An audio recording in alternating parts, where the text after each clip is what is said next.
The organisers have really surpassed themselves this year. Not only are we here in this brand new venue at the Dubai Harbour for Expand North Star, but as part of GITEX Global hosting this big, huge new venue, we've now got another fireside coming up. This is going to be really super interesting, again, keeping that high caliber of guest list up for us. We're going to be handing over to actually someone from the BBC family, same as myself. Now, he's current BBC. He's the international correspondent for the BBC based here in Dubai and working across the region. Do look him up and follow his work. Hashmi will be moderating the next fireside. And we have a very special guest for you now, sharing his business journey. It's Ballout. He's the co-founder and CEO of Kitopi. Kitopi, I think I got it right there. He will correct me now. He's based here in the UAE. I hand over to these gentlemen. Please do give them a very warm welcome. Thank you. Thank you.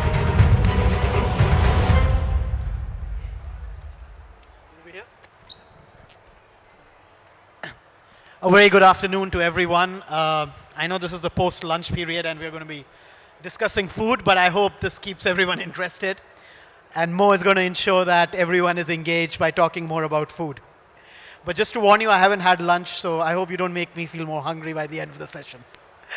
So now the next session, a very interesting space, food, of course, something that interests people from various sectors and industries. And Mo here has built, along with his colleagues, a business which has become the face of the food industry, especially the cloud kitchen and the restaurants business. They've really become the face in this region. So what we are going to do in this session is talk a bit about how did they get here, the journey of building this business within a very short span of time. They are the second unicorn that has come out from the region, especially in the UAE. So we want to discuss a bit about that and also talk about the next wave of growth, what they're focusing on. They're going to use tech to pioneer the next phase of growth, directly reaching out to consumers. So that's very interesting. Just to give a quick background about Kitopi, which is essentially one of the largest cloud kitchen businesses, but they also deal in other sectors of the industry. They started out about five years ago, Mo, 2018, and then pretty rapidly by 2021 became a unicorn, which of course was in a short span of time. And since then, they've also involved themselves into running restaurant brands, and now they're trying to do something more interesting going ahead. So Mo, let me start with you. When you started out in 2018, the focus was about serving customers from the kitchen without actually coming to the table. And that's the concept of a cloud kitchen, where you are basically cooking food for these various restaurants and they are delivering it for you. So how did that idea come up, and how was that journey of starting the business until you became a unicorn within a record time, I would say? So thanks for that introduction, Samir. So it was a pretty crazy 5.5 years of having to evolve, pivot a couple of times as we saw the opportunity evolve as well. And the idea started, the problem we first wanted to solve was the problem of restaurants' ability to scale up. And the physical landlord has become a digital landlord. And with that, a lot of restaurants we saw are going to struggle to run the right economics. So in more simple terms, a restaurant used to have 100% of its business come direct to its store. And in the last 5 years, that's evolved to be more digital. And your physical landlord as a restaurant charges you typically 8% of revenue. And your digital landlord, the Deliveroo's of this world, charge anything from 25 to 35% of revenue. And as restaurants evolve to be more digital versus physical, the economics don't make sense anymore. So that was the problem we wanted to solve. And the way we wanted to solve it is by increasing revenue per square foot. So if we were running a restaurant of 100 meters, our view is like, okay, how do we produce so much more out of that location than a typical restaurant can do? And the solution to increasing revenue per square foot is by having more brands, that multi-brand operation. So that was the idea of why we even built Kitopi. It was a B2B business serving restaurants. And over time, we realized that that model is not so scalable. It's not so scalable because while the whole idea of publishing content, food content sounds exciting, once you start understanding the operational challenges of running 10,000 ingredients across so many different markets, we got to a situation where we realized we got to simplify our business again. And the only way we thought we can do that is by actually owning the brands. Instead of just licensing the brands, franchising the brands, we had to actually own the brands and be a fully vertically integrated business.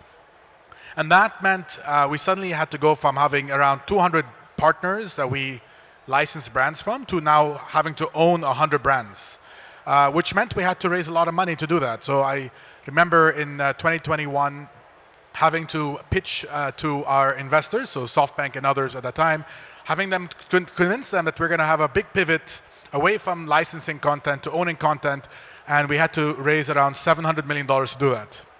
And after a lot of convincing, we managed to raise our money and start in that new kind of 2.0 journey of Kitopi of really owning the brands ourselves. Except the only challenge back then was we didn't have a consumer business. So we just knew B2B, and we had to quickly build out a consumer business to run a portfolio of brands of that size. And so fast forward today, we realized that, okay, we have a large portfolio of brands across the region, and we rely on third-party partners to source demand. So we own the brands, which we call content. We own the infrastructure. But that last stage of the business where you want to interact directly with the consumer was broken. And it's very difficult to stand out when you're highly reliant on third-party platforms. Now that's, regardless if you're in any segment of retail, it's very challenging to really stand out. So that next stage of our business now is identifying what are ways we can still partner with third-party platforms and be the best partner they can have, but also start paving the way for our own D2C play, where we can talk to the consumer and provide something that's very unique to us. And that's kind of the journey, going from a B2B business to a B2C business, and having to evolve a couple times along the way.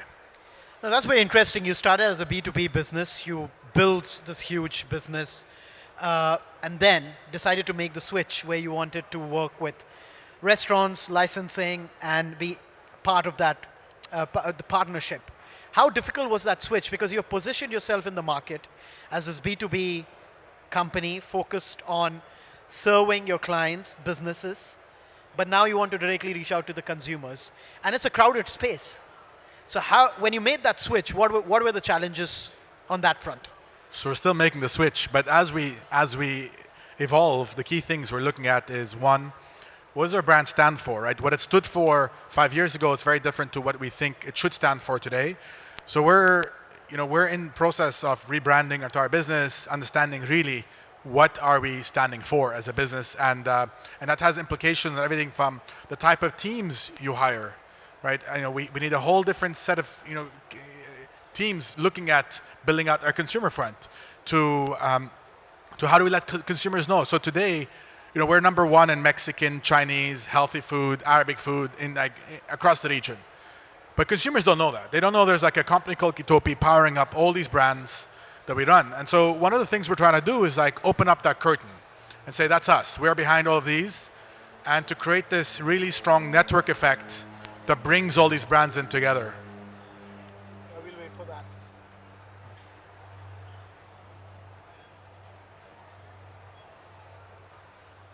I think someone wanted a good view of the harbor, who's just passed over. Great. So you mentioned that as the brand evolved, and you opened the curtain really to show, okay, who you guys are. Now, in terms of your business mix right now, how much do you all focus on still the cloud kitchen business, and how much are you focusing now on the consumer-facing business? So, the question of are we a cloud kitchen or not a cloud kitchen is something we debate a lot, because I do think it has pros and cons on really how to describe ourselves in more simple terms. So the reality is we're a very proud food business. And at the heart of what we do, our mission is to serve joy, and to do it by using this magical space that we believe in, which is using food, science, technology to enable us to deliver food across the entire region and with great customer experience. You have to do it online and offline, and this hybrid space. So think of the last time you bought an iPhone or any other phone. lot of customer behaviors where they go to the store, they experience the product, they probably then go home, order it at home. And we see a very similar experience also within food, except with food there's more emotions built up. So what we're betting on is this hybrid approach where you want to be able to build emotions both offline and online is something very important than just to have a transactional approach purely online. Now, as you said that you keep debating internally that whether we should call ourselves a cloud kitchen business, but you want to call yourself the food business. It's a very wide industry, right? How do you ensure that you're able to position yourself within the industry, because it's a very crowded industry, a lot of brands out there, in terms of creating that unique space for yourself or that niche?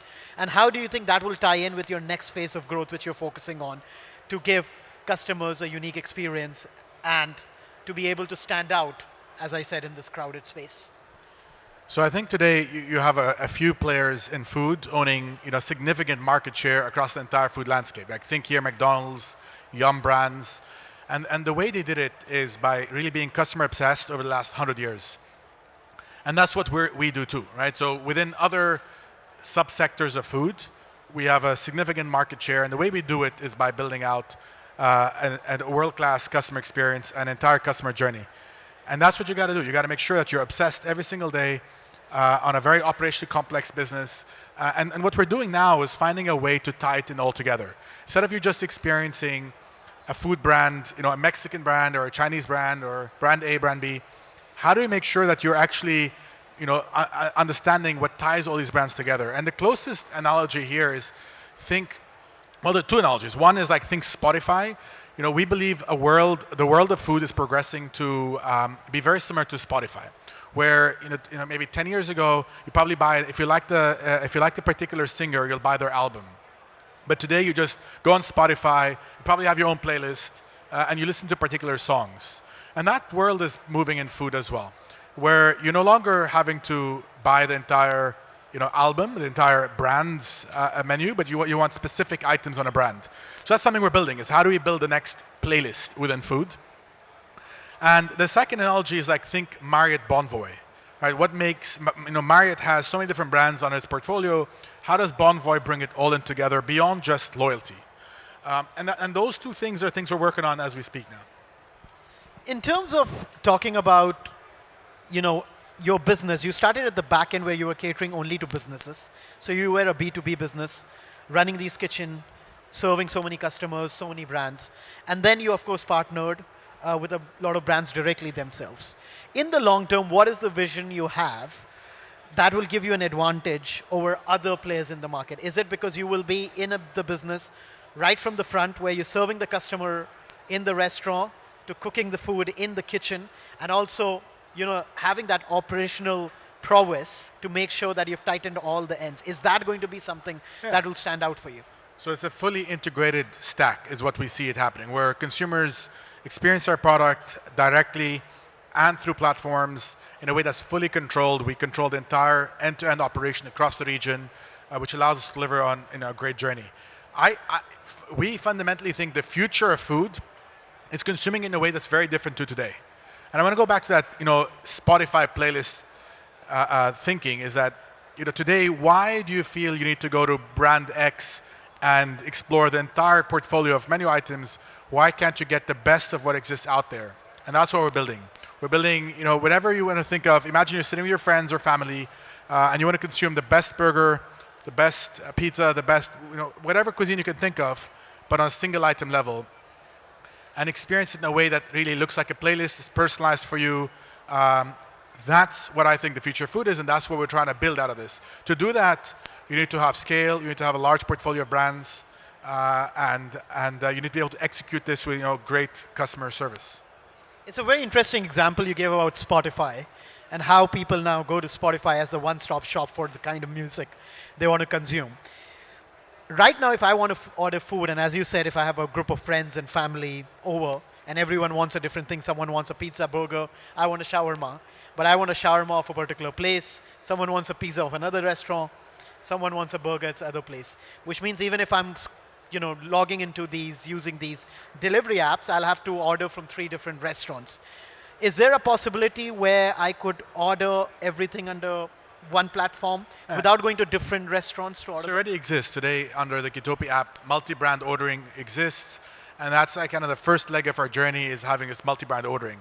The future is more customizing it to your needs, right? Where you don't have to think, if you don't want, pickles, you don't want, garlic. How do you personalize a playlist, a menu suitable for you?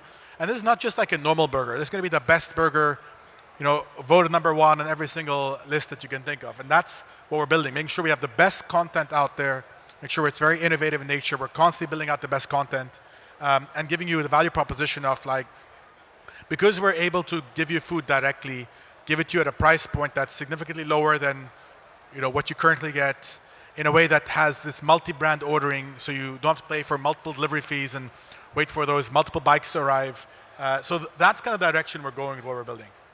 And is the focus then going to be on building this kind of super app for Kitopi, under which you have all these brands which you're associated with, which is catering? Is that something? So we don't see it as a super app. We see it more like as a group of playlists, and each playlist is relevant to your mood, right? And your mood here being, I'm looking for, a theme of cuisine, or I'm feeling, like comfort food today.